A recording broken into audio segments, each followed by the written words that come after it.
Hello, hello. I'm Dan Salem. I am live on the BuzzChomp YouTube channel, here to talk the NFL. Season's officially underway with training camps, but it's kind of a dead time. If you noticed, most of the reporters on ESPN took vacation, and they're back, and they don't have much to talk about besides fantasy football, which we already covered the last 2 weeks. So we're going to redraft the 2015 NFL draft because it seems to be the hot it thing to do, and this is the perfect time. I'll tell you why in a moment. First, let me go live on Facebook. And I'm live in 3 and 2 and 1.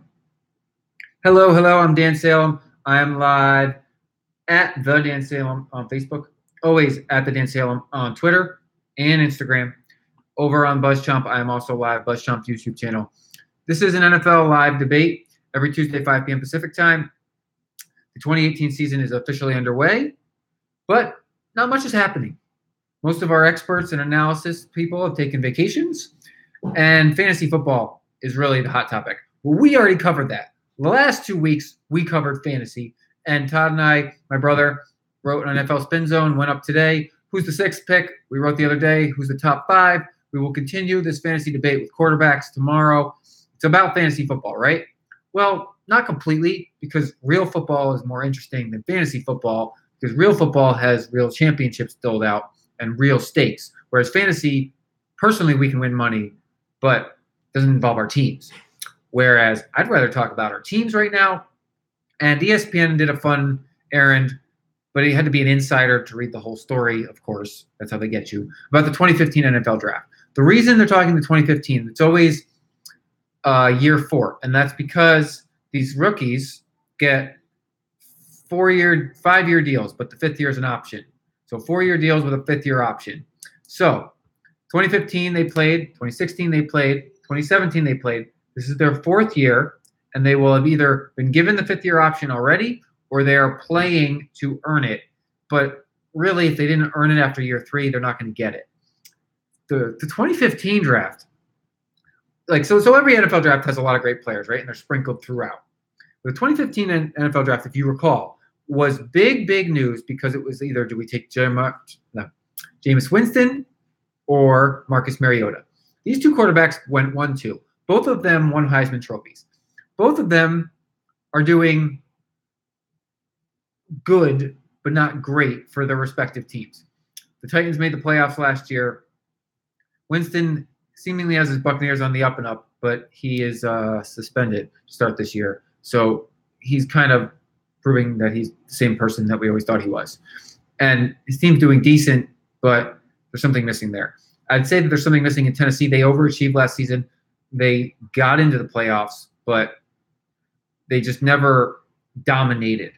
And Mariota has dealt with injury. Winston has not, but he's dealt with controversy. So they kind of are who we thought they were, but there was big hype because the Buccaneers and the Titans both needed quarterbacks at the time, among other teams. And they went 1-2, as quarterbacks tend to do. And they were highly touted as former Heisman winners. Not quite like this year, 2018, where 5 quarterbacks went in round 1. So you could say they were both successful for their teams. And, I mean, they kind of are. But if you take a look at the rest of who got drafted in 2015, oh my goodness, there are like 5 great running backs that went throughout the draft. And this is not an exaggeration. Okay? Todd Gurley was drafted, Melvin Gordon was drafted, David Johnson was drafted, Thomas Rawls went undrafted. He's not great, but he's done decent at times. I'm gonna actually dive in more explicitly in a moment. My point is, the Buccaneers have Ryan Fitzpatrick as their backup. He is a serviceable game manager quarterback. The Jacksonville Jaguars went all the way to the AFC Championship game and played the Patriots down to the wire last season with a game-managing quarterback. Great defense, yes, the Jaguars had, and a very strong running game. Imagine the Titans with Todd Gurley or David Johnson. Hell, even with Melvin Gordon right now. That is a much better football team. And you could pretty much slot in any mid-level quarterback in place of Mariota. They may have drafted one the year after. Who went after? I'm blanking. 16, 17, 18. Other quarterbacks were drafted. I'm freaking blanking. All right, I'm gonna go look this up because this is what I do, right? I'm supposed to look this stuff up. Anyways, the 15 draft is super interesting. Let me look up the 2016 NFL draft because the Titans still had a good pick, right? Tennessee drafted 8th that year. They took Jack Conklin, offensive tackle. They could have got Jared Goff. So what the Rams did was they took the running back in 15 and then got their quarterback in 16. And now in 17, they won their division and were great. And they enter 18 on fire. Carson Wentz and the Eagles was drafted in 16. In 17, they won the Super Bowl. So in 15, the Titans and Bucks took quarterbacks. If they had taken a running back, they could have got their quarterback the year after. And it's definitely proven that Wentz and Goff, well, Goff had one rocky year, one great year. So here's the thing. 2 years is not really a large enough sample size, which is why we're evaluating these guys on 3. And Winston and Mariota, Winston did make a Pro Bowl, so he's been decent. I'm not saying these guys haven't been good, but you look at like the Jets picked Leonard Williams at 6. He has been an excellent linchpin of their defense. They have no regrets, most likely, except that they passed on Todd Gurley and Melvin Gordon and David Johnson. The fact of the matter is David Johnson went all the way in round 3 to the Cardinals. So lots of teams passed multiple times. I really wish my Jets took him in the second round instead of taking Devin Smith, who barely saw the field. Second round was not a good round in 2015. Only one player from that entire round made a Pro Bowl, Landon Collins, safety for the Giants. No, not a single other player has made a Pro Bowl. Then in round 3, you got Tyler Lockett, David Johnson, and Pro Bowlers. So let's stick with round 1. Round 2 was very disappointing. But Marcus Peters went to Kansas City at 18. Melvin Gordon went 15 to the Chargers. Gurley went 10 to the Rams. Vic Beasley went to the Falcons at 8. Leonard Williams went to the Jets at 6. Brandon Scherf, great offensive tackle, to the Redskins at 5. And Amari Cooper, wide receiver, to the Raiders at 4. So those are all the Pro Bowlers selected after Winston and Mariota 1-2. The fact of the matter is they could have gotten quarterbacks the next year. Now, hindsight's always 20/20. We don't really know if Goff will be better than Winston and Mariota over his whole career, but last season was definitely better for him. Same with Wentz, who had one great half year. He's a Super Bowl champion now. The point I'm making is we keep undervaluing running backs, and we say they're risks at the top of the draft. Yet I don't think the Rams regret taking Todd Gurley at 10. David Johnson fell to the 3rd round to the Cardinals, all the way into the 3rd round. Melvin Gordon at 15. Those guys could have been picked top 5 easily. We'll look to 2016, and then the Dallas Cowboys saw what happened and picked Ezekiel Elliott at 4 because they saw Todd Gurley dominate after slipping all the way to 10 the year before, and they weren't going to let that happen. So in 2015, the top 5 picks have all been Pro Bowlers. I kind of think that's an anomaly because then the only next Pro Bowler was pick 17 of the Falcons. We got 2 in round 2 again and 2 in round 3. So really, the 2016 draft was the top 5 picks that have been the hits. Everyone else, good, but not Pro Bowl level good. My point is, Tennessee drafted 8 the year after they picked Mariota. Tampa Bay drafted 11 the year after picking Mariota. If they had traded that number 1 pick and traded back and picked Gurley or Gordon, then they could have had the leverage to trade up and get Goff or Wentz. It's very, very interesting.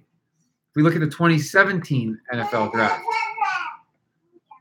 it's a similar story. Except there's only been one first-round Pro Bowler, Marshawn Lattimore. I mean, this is one season worth, right? So these guys were all rookies last year. But Myles Garrett went first, and he didn't really see much of the field. Mitch Trubisky, meh. Mahomes is going to get a shot this year. He went 10 to Kansas City. So the jury's out. Leonard Fournette to the Jaguars. So they did. They got their running back instead of pushing for a quarterback, right? And we'll see. Like, I like Jamal Adams for the Jets safety at 6. They allowed him that year. So there's good players here, don't get me wrong. The point is quarterback versus running back. There is no contest in fantasy. The running back is the most valuable player.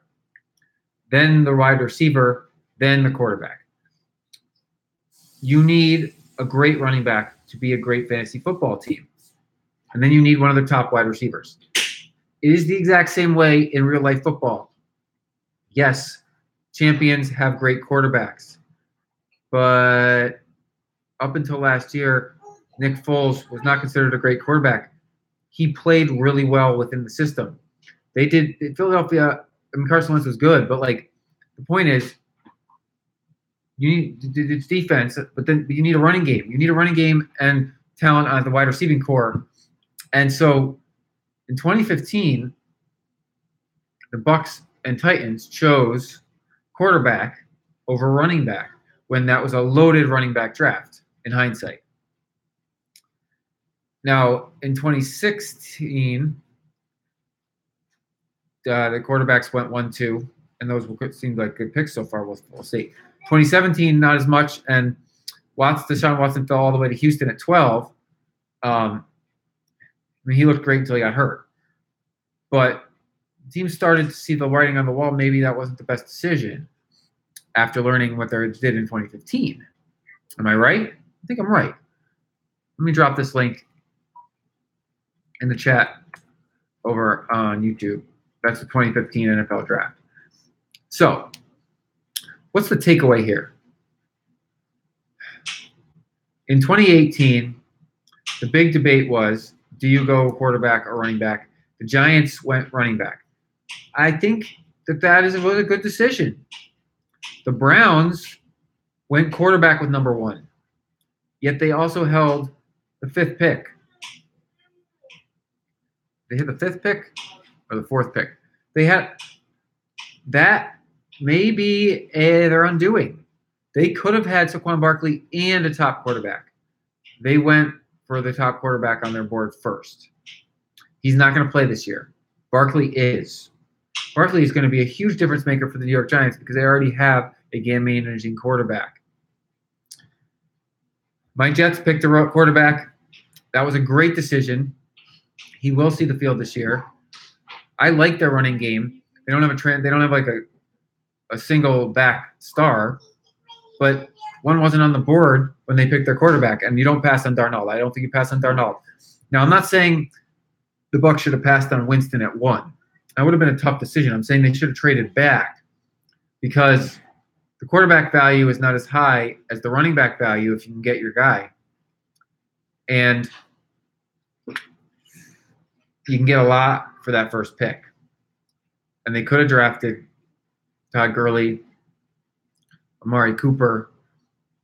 They could have drafted. It's really Gurley to me, or Melvin Gordon, and that those are running back stars. Now it's debatable the longevity. Hell, Nelson Aguilar, the Eagles did well. He was at 20. There's a lot of unheralded players here. Whereas the Bears regret picking Kevin White at 7. The Giants regret picking Eric Flowers at 9. They could have had Gurley, and then they just used the second pick on Barkley 3 years later. So you make the mistake, you're going to have to own up to it. And so the Giants didn't make the mistake passing on the running back again this year. And that's, now, granted, it's not the same people making the choices because people got fired for these mistakes. I hesitate to say picking Jameis Winston was a great decision when he's just been suspended for a month for conduct off the field that was unbecoming. He's done well, but That is not the mark of a good leader, and we knew this about him. Now, Mariota, I do think has been a good leader. I do think he's good for the Tennessee Titans, but he hasn't gotten them over the top, and I'm not sure he's the player that will take them over the top. They need defense now, and we'll see if that will happen for them. But Todd Gurley changed the culture for the LA Rams, and then Goff came in, and they got the new head coach come in, and I mean, it's not just one player, right? It's never just one player. And you think, oh, it's the quarterback. Oh, it's the quarterback. Yes, star quarterbacks make a huge difference. But the Patriots have won championships in years that they've had great running games to complement. The Packers are very good every season, but you'll notice that they consistently fall short, and they've had no running game.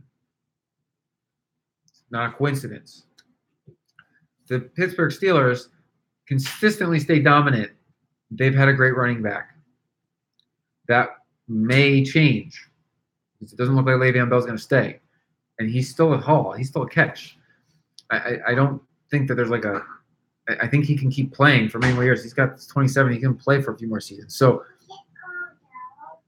we're hard on our running backs, but they are so, so important. I'm not going to head to 2016 now. And this will be the make or break season for a lot of these guys. Am I in 2016? Oh, I'm sorry. This is 17. I should go back to 16 because 17 they just had 1 year. 16, yeah, Goff, Wentz, Joey Bosa, Ezekiel Elliott, Jalen Ramsey. That was a top five. All of them have made the Pro Bowl. That was great. How do you think the Titans feel about picking Jack Conklin, offensive tackle, at 8? He's done okay, right? Then you look down there and like, who else? Anybody that really jumps out that they could have grabbed? No,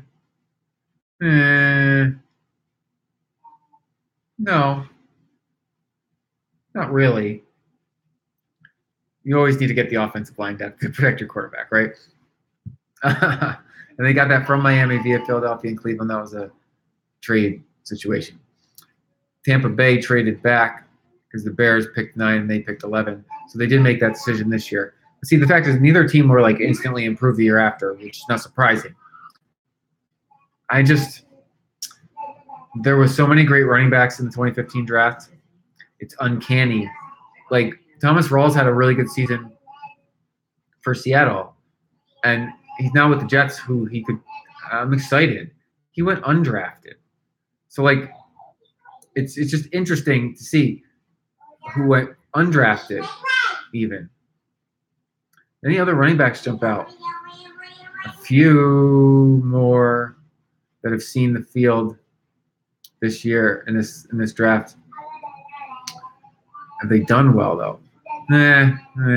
Oh, Jay Ajayi, right too. Jay Ajayi went in the 5th round that year to the Dolphins. He's made the Pro Bowl. He has been a solid core running back. So you got a 5th rounder and a 3rd rounder who have been Pro Bowl caliber running backs. Nobody took them. We say those players, both of them, should have went 1st round. Jay Ajayi and David Johnson. Period. Thomas Rawls should have been drafted. I don't know what it was in 2015, but we had an adversity to running backs, as my daughter's making a lot of noise about it. I agree, Maddie. And so, I mean, you don't know, but I think maybe people are starting to learn their lesson, and that's why we're not avoiding them anymore higher in the draft, because people got burned in this draft. Like, how did David Johnson fall all the way to the 86th pick? That is crazy. Duke Johnson went to Cleveland several picks before that. He's been okay. Tevin Coleman to Atlanta in the 3rd round. He's been good. Not Pro Bowl good, but he's been good. So many running backs. Amir Abdullah for Detroit. He's been okay. This was a running back heavy draft. TJ Yeldon. It was a running back heavy draft. And the 2 quarterbacks at the top, in the grand scheme of things, unimpressive. Not bad, just unimpressive.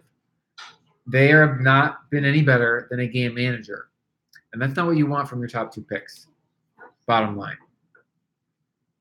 All right. Before I wrap things up, any other major news and notes in the NFL? Oh, yes. Todd Gurley got a record deal from the Rams. That's good news for other running backs. And Julio Jones is likely to hold out camp because he wants a new deal. Bad news for the Falcons. Training camps are all starting this week, which means next week, before I go on vacation, I will do one more live stream to preview the preseason.